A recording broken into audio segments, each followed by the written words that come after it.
Bonjour à tous et à toutes, bienvenue sur FBC Info. Les États-Unis déclarent avoir déployé une équipe militaire au Nigeria pour renforcer la lutte contre le djihadiste. Voilà une information qui est pour le moins surprenante. Surprenante pour plusieurs raisons, mais je vais n'en citer que deux dans cette vidéo.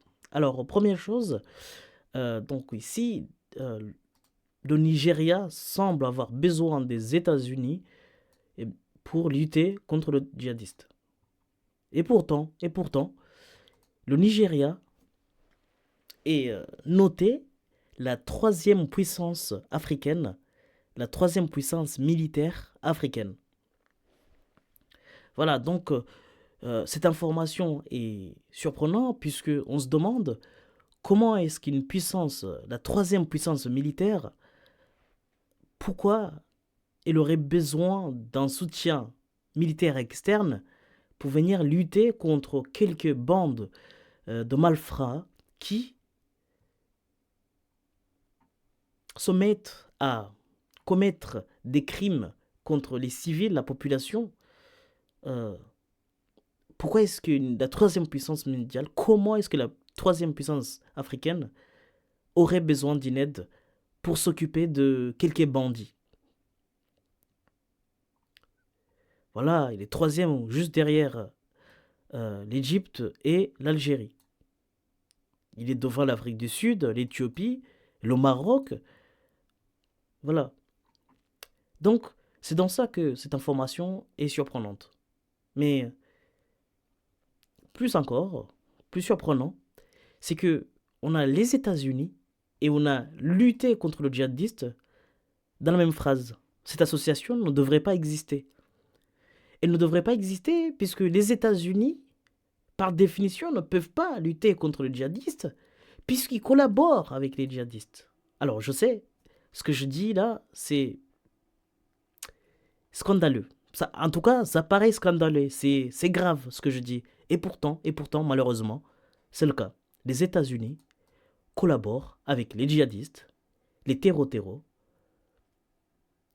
qui sont en réalité leurs mercenaires, et, euh, et c'est la triste réalité. Alors, bien sûr que je vais montrer de quoi je parle. Eh bien, la photo que je montre ici, hein, on a donc le président à droite, le président français Emmanuel Macron, pardon, chef de l'État français, qui est à côté de lui, on voit qui? On voit un certain Ahmad Al-Shara. Alors, qui est Ahmad Al-Shara? Eh bien, c'est un chef de terreau. Voilà, c'est une personne qui a combattu aux côtés d'Al-Qaïda en Irak et en Syrie, le chef d'armée islamiste. Voilà qui est donc ce monsieur. Et hein, qui d'ailleurs avait sa tête mise à prix par les États-Unis eux-mêmes, et il avait mis à prix à 10 millions de dollars à la personne qui devait ramener sa tête. C'est pour vous dire quel niveau de dangerosité, quel niveau de criminalité qu'est ce mec, Al-Shara. Et pourtant, le voici en France, à l'Élysée. L'Élysée, c'est la maison du gouvernement, c'est l'endroit le plus honorable de la France. C'est dire, en fait, avec quels honneurs on accueille ce terroriste. Et alors, c'est pas que la France, hein. C'est, revoici ce qu'on voit ici. Donc, ce même monsieur, ce même terroriste, celui qui se bat à côté d'Al-Qaïda, chef islamiste, et cette personne se trouve à la Maison Blanche. Il se trouve dans le lieu le plus honorifique des États-Unis, et avec donc ce monsieur Trump. Voilà, voilà pourquoi on peut dire que les Occidentaux, les États-Unis, puisque c'est de ça qu'il s'agit dans cet article, mais de manière générale, les Occidentaux collaborent avec les terroristes. Donc voilà, les, les preuves sont là. Voilà. Voilà donc pourquoi les États-Unis ne peuvent pas lutter contre le djihadiste. Ce n'est pas possible. Et puis, et puis, notre raison pourquoi les États-Unis ne peuvent pas lutter contre les djihadistes, c'est que ils ont créé, c'est eux qui ont créé, c'est les États-Unis avec l'Occident qui ont créé des djihadistes, les terreaux, les mercenaires occidentaux. Appelez-les comme vous voulez, c'est les équivalents. Je vous montre. Là, c'est un article de The Guardian, donc un des journaux les plus populaires en Occident. Eh bien, on voit que les États-Unis, ils ont dans les années 90, donc il y a 20 ans de là, donc les gens qu'ils ont entraînés, c'est eux qui aujourd'hui sont justement bien équipés, bien formés pour faire ces attaques mercenaires, ces attaques euh, terroristes, terreau. Eh bien, les États-Unis ont entraîné pas moins plusieurs dizaines de milliers, plusieurs dizaines de milliers de terreau que, que les Occidentaux ont financé avec une aide donc de la CIA, et donc c'est la CIA qui les a financés. Ok. Et parmi les personnes qu'ils ont financées, voilà, donc là encore plus d'autres terroristes encore. Et parmi les personnes qu'ils ont financées, eh bien on a Ben Laden. Ben Laden, l'un des terreaux, en tout cas la personne qui est considérée que voilà, la personne la plus voilà, à niveau, voilà, niveau mondial, eh bien, il a été entraîné par les États-Unis. Voilà les raisons pourquoi les États-Unis et lutte contre les djihadistes ne devraient pas se faire comme association. Cette association est houleuse. Et enfin, euh, donc, vous comprenez qu'en fait, la présence de militaires des États-Unis, les militaires occidentaux sur le continent, c'est une menace. C'est une menace parce qu'en fait, ils vont arriver et ils vont facilement pouvoir financer les djihadistes. Et donc, en fait, il va y avoir une multiplication des attaques djihadistes. Et devinez qui va se proposer pour fournir plus d'aide.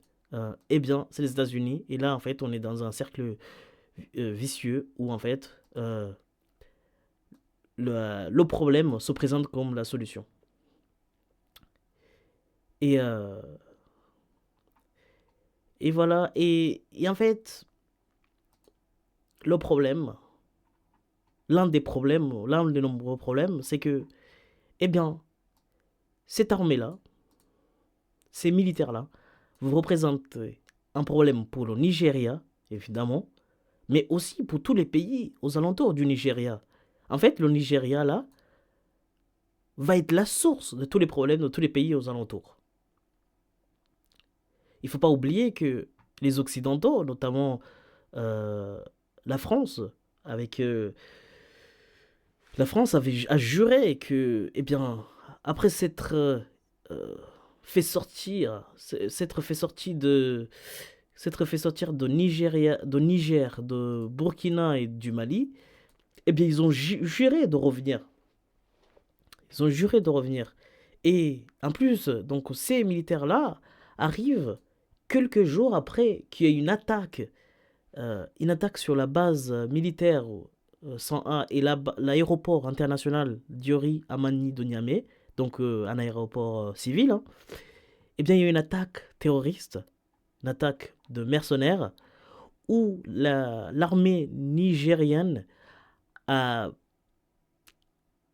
a réussi à mettre en déroute ces mercenaires sans faire aucun mort du côté de l'armée nigérienne. C'est donc une victoire écrasante euh, pour, pour l'armée nigérienne. Et le président nigérien, l'excellente, euh, le général Abdourahman Tiani, eh bien, il avait fait une sortie, on va dire, qui avait fait polémique, où il avait dit que, voilà, toutes ces personnes qui sont impliquées dans le soutien, dans le financement de ces mercenaires, eh bien, ils répondront de leurs actes. Voilà ce qu'a dit euh, le président du Niger.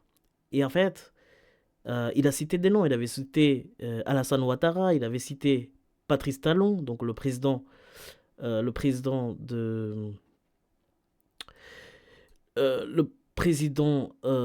du Bénin et le président de la Côte d'Ivoire.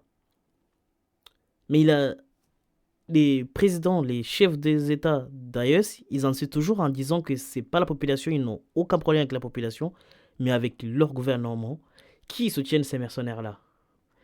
Et donc, est-ce que ces armées-là, ils viennent en fait en panique pour en fait, est-ce que tu as le Nigeria qui se reconnaît euh, de, qui reconnaît avoir soutenu les mercenaires, ces mercenaires-là, et que du coup, par peur, ils veulent avoir du soutien en fait de ces alliés-là, qui seraient les États-Unis et les Occidentaux, parce que malheureusement, les Occidentaux euh, sont alliés avec le Nigeria, le gouvernement nigérien, non pas la population, hein, je rappelle. Eh bien, est-ce que le Nigeria a peur et que du coup, il a besoin de ses amis américains aux côtés d'eux pour se sentir en sécurité? Je ne sais pas. Je ne sais pas. Mais, en fait, c'est pas surprenant. Et puis, Alassane Ouattara, lui, quelques jours après, il avait reçu, soi-disant, une aide d'une quarantaine de véhicules militaires.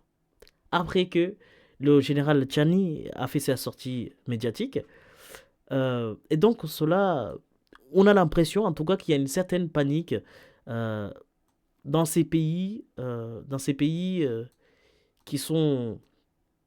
qui soutiennent plus ou moins direct les mercenaires, autrement aussi appelés les terreaux.